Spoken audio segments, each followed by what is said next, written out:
নমস্কার দর্শক বন্ধু, ফ্রেন্ড ফিলোসফার কাম গাইড কে সবাই জানেন। নবগ্রহ জেমসের কর্ণধার অ্যাস্ট্রোলজার এসকে আবির। এসকে আবির যিনি একাধারে নবগ্রহ জেমসের কর্ণধার, ঠিক একইভাবে তিনি কিন্তু একজন স্বনামধন্য অ্যাস্ট্রোলজার। জ্যোতিষের ওপর ভীষণভাবে তার পারদর্শ আছে এবং যারা এসেছেন প্রত্যেককেই কিন্তু তিনি সাকসেস দিয়েছেন। সেই জায়গা থেকে আমি আজকে এই নবগ্রহ জেমসের কর্ণধার এবং অ্যাস্ট্রোলজার এসকে আবির, ওনার কাছে একটি প্রশ্ন রাখবো আপনাদের হয়ে। কিন্তু রাখার আগে আপনাদের প্রত্যেকের তরফ থেকে, আমার তরফ থেকে স্বাগত জানাবো নবগ্রহ জেমসের কর্ণধার এসকে আবির এবং অ্যাস্ট্রোলজার এসকে আবিরকে। নমস্কার। নমস্কার দর্শক বন্ধু, নমস্কার। নমস্কার। আপনি একদিকে যেমন নবগ্রহ জেমসের কর্ণধার, আবার একদিকে আপনি অ্যাস্ট্রোলজার এসকে। একদম রাইট। সেই জায়গা থেকে এই নবগ্রহ জেমসে রাহু এবং কেতু, এই দুটো জিনিসের প্রতিকার কি, আর অ্যাস্ট্রোলজিক্যাল ভাষায় এদের বিষয়ে একটু যদি বলেন। দেখো, রাহু কেতু অ্যাকচুয়ালি দেখো, একটা ঘরে রাহু আর তার ষষ্ঠমভাবে কিন্তু কেতু, তার মাঝামাঝি যদি কোনো প্ল্যানেট না থাকলে তখন আমরা কিন্তু কালসর্বযোগ দেখি। এই কালসর্বযোগ দু রকমের হয়, এক পূর্ণ হয়, এক ভঙ্গ হয়। তো সবথেকে খারাপ যেটা হয় সেটা পূর্ণ, ভঙ্গ অতটা খারাপ প্রভাব দেয় না। আবার শনির ঘরে যদি রাহু বসলে টানজিংয়ে, সেটা কিন্তু রাহু উচ্চস্থ। আবার শনির ঘরে কেতু বসলে সেটা পিতৃক যোগ, সেটা ভালো নয়। আবার রাহু চন্দ্রর ঘরে বসলে, রাহু চন্দ্র যেহেতু একে বিষযোগ বলা যায়, একে গ্রহণযোগ্য বলা যায়। গ্রহণযোগে মানুষ থাকতে থাকতে উগ্র হয়ে যায়। তাহলে রাহু কি হচ্ছে? রাহু হচ্ছে হেড, রাহু হচ্ছে মাথা, মানে ড্রাগন হেড। একদম রাইট। যেহেতু রাহুর কোনো মানে শরীর নেই, শুধু মাথা। তাহলে রাহুর জন্যে আমরা কি দিই? রাহুর জন্যে গোমেদ দিই। তো শুধু গোমেদ না, গোমেদেরও অনেকটা ভাগ হয়। যেমন গয়া গোমেদ হয়, উড়িষ্যা গোমেদ হয়, দৈখাল গোমেদ হয়, আফ্রিকান গোমেদ হয়। গোমেদের মধ্যে সবথেকে বেটার যে গোমেদ সেটা হচ্ছে সিলোনিস গোমেদ। তো নিশ্চয়ই আমাদের নবগ্রহ জেমসে আপনারা সিলোনি গোমেদ পাবেন। সিলোনি গোমেদ মোটামুটি 400 টাকা রতি থেকে স্টার্টিং। এই হচ্ছে সিলোনিস গোমেদ। সিলোনিস গোমেদ আপনারা পেয়ে যাবেন 400 টাকা রতি থেকে, এবং 2000 টাকা রতি অবধি আপনারা ন্যাচারাল সিলোনিস গোমেদ পাবেন।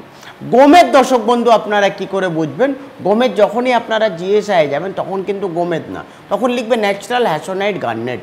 ন্যাচারাল হ্যাসোনাইট গার্নেট হলে তখনই কিন্তু এটা ন্যাচারাল গোমেদ। আর গোমেদের মধ্যে সবথেকে বেটার হয় সেটা হচ্ছে সিলোনিস গোমেদ।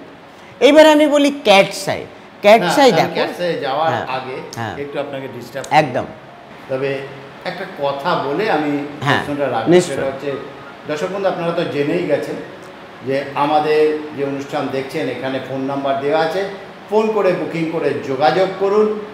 আর নবগ্রহ জেমসের ঠিকানা 47A Rashbehari Avenue, Kalighat metro station 5 নম্বর গেট।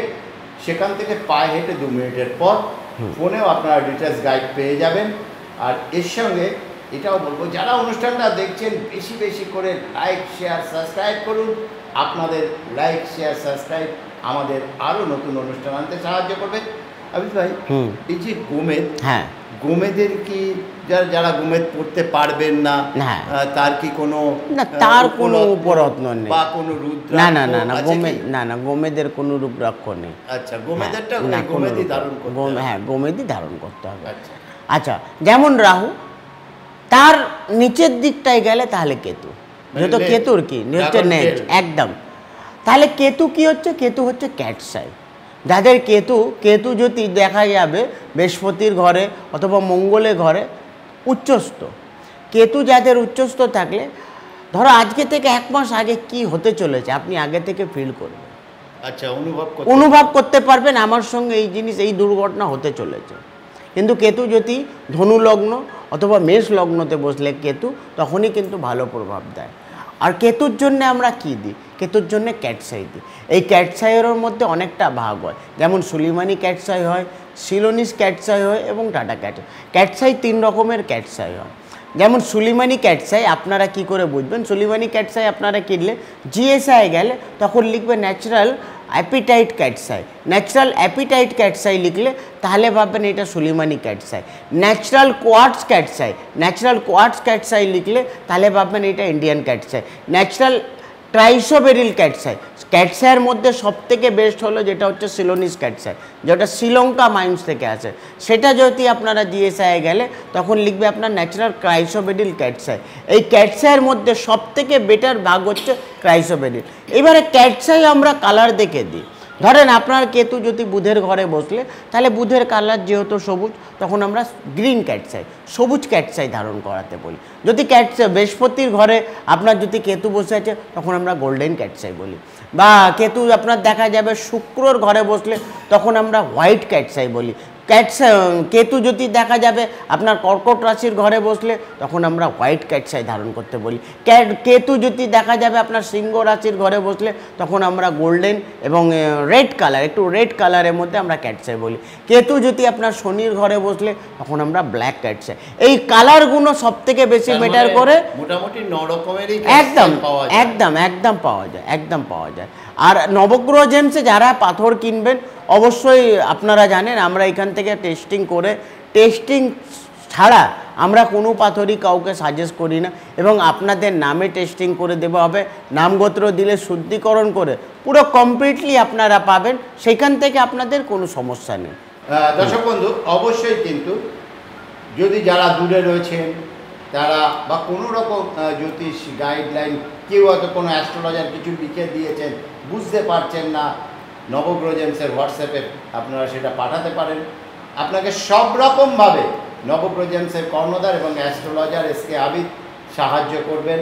আর নবগ্রহ জেমসে এলে এখানে এত কিছু আছে যা দেখে কিন্তু রত্ন, উপরত্ন, হ্যাঁ, বাস্তুর সম্পূর্ণ আইটেম সব কিছু পাবেন, সব কিছুই কিন্তু আপনারা পাবেন। তার জন্য ফোন করে বুকিং করে আসতে হবে। বুকিং নাম্বার কিন্তু স্কলে রয়েছে, সেটা দেখে নিন।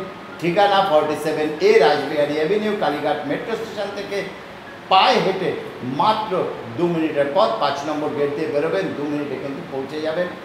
আর এখানে এলে সঠিক জিনিস সঠিক মূল্যে কিন্তু পাবেন। অনুষ্ঠান যারা দেখছেন, ছোট্ট একটা রিকোয়েস্ট, যত পারবেন সাবস্ক্রাইব করুন, লাইক ও শেয়ার করুন। আপনাদের সাবস্ক্রাইব, লাইক, শেয়ার আমাদের নতুন কিছু সামনে নিয়ে আসতে সাহায্য করবে। আমি আবিদ ভাইয়ের কাছে যাব। একদম আবিদ ভাই, আমাদের যে সময়টা শেষ, একদম তো বিদায় নিতেই হবে। নমস্কার। আজকের মতো